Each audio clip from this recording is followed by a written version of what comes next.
Hello po, mga magandang tanghali po sa inyo mga karils. Tayo po ay magluluto ng ulam natin ngayong tanghalian. Tara po.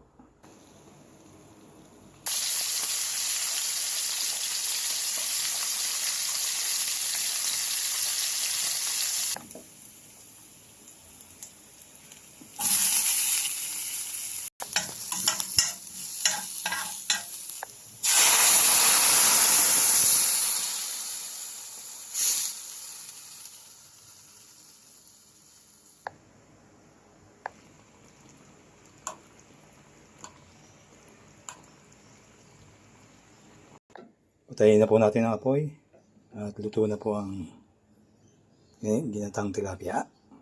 Yan na po ang ating ginataang tilapia mga karils.